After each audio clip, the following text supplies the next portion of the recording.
সম্মানিত ভাইয়েরা, আল্লাহ পাক রব্বুল আলামিন পরিপূর্ণ মুসলমানদের কয়েকটা গুণাবলী আমাদের মাঝে স্পষ্ট করেছেন, রাসূল সাল্লাল্লাহু আলাইহি সাল্লাম স্পষ্ট করেছেন। মুসলমান না হলে সে জান্নাত যেতে পারবে না। এই হাদিসের ব্যাখ্যায় আমি একজন ব্যক্তির নাম উল্লেখ করব।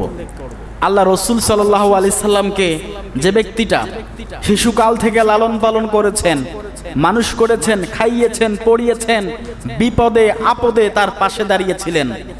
এমনকি কুরাইশ গণের কাফিররা, মুশরিকরা আল্লাহ রাসূলকে হত্যা করার জন্য যখন সিদ্ধান্ত গ্রহণ করে, পরিকল্পনা করে, সে ব্যক্তি মুসলমান না হওয়ার পরেও আল্লাহ রাসূলকে সাপোর্ট দিয়েছেন।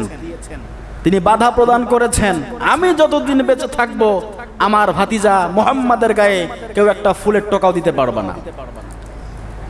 আবু তালিব, তার চাচার নাম কি বলেন? আবু তালিব। আবু তালিব এতটাই রাসূলকে সাপোর্ট দিয়েছেন মক্কার ভূমিতে, এরকম সাপোর্ট তাকে আর কেউ দেয়নি, কারণ তার বাড়িতে তিনি লালন পালন হয়েছেন।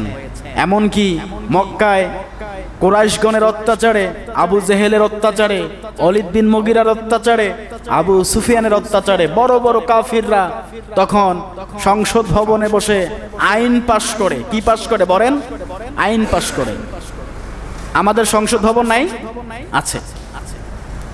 রাজধানী ঢাকায় গিয়ে দেখবেন সংসদ ভবন আছে। আমাদের সংসদ ভবনের নাম কি বলেন? সংসদ ভবন। ভারতের সংসদ ভবন আছে যেটার নাম হচ্ছে লোকসভা। আমেরিকার সংসদ ভবনের নাম হোয়াইট হাউস। আর আমাদের সংসদ ভবনের নাম সংসদ ভবন, একেবারে স্পষ্ট সংসদ ভবন। সংসদ ভবনে বসে নেত্রীরা, প্রধানমন্ত্রীরা, অর্থনীতিবিদ যারা রাষ্ট্রীয় পর্যায়ে থাকে তারা কিন্তু আলাপ আলোচনা করে। এরকম ভাবে আবু জেহেল তখন কিন্তু ক্ষমতায়। আবু জেহেল যেহেতু ক্ষমতায়, আবু জেহেলেরও একটা সংসদ ভবন আছে। ওই সংসদ ভবনের নাম হচ্ছে দারুন নদওয়া। দারুন নদওয়া। আবু জেহেল সংসদ ভবনে বসে কাফিরদের সাথে পরামর্শ করে আল্লাহ রাসূলকে ওরা দেশ থেকে ভাগানোর সিদ্ধান্ত গ্রহণ করে।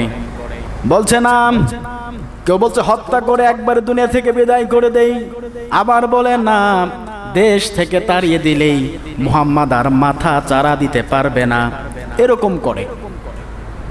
ওই মুহূর্তে সিদ্ধান্ত এলো, আবু জেহেল প্রকাশ্যে খবর দিয়ে দিল মুহাম্মদকে যেখানেই পাবো মুহাম্মদকে হত্যা করা হবে। আবু জেহেল স্পষ্টভাবে ঘোষণা দিয়ে দিল। এমনও ঘোষণা আসলো, যে ব্যক্তি মুহাম্মাদের চিরচ্ছেদ করতে পারবে, কল্লাটা কেটে নিয়ে আসতে পারবে, তাকে 100 লাল উট প্রদান করা হবে। এরকম খবরও মক্কার ভূমিতে ছড়িয়ে পড়ল। আল্লাহ পাক রব্বুল আলামিন তার হাবিবকে হিজরতের পরামর্শ দিলেন, হাবিব আপনি হিজরত করেন। আল্লাহ রাসূল তখন পর্যন্ত হিজরত করে নাই। তাকে যদি শহীদ করা হতো, মক্কার ভূমিতে দাফন করা হতো, আল্লাহ রাসূল কিন্তু কি করতেন না?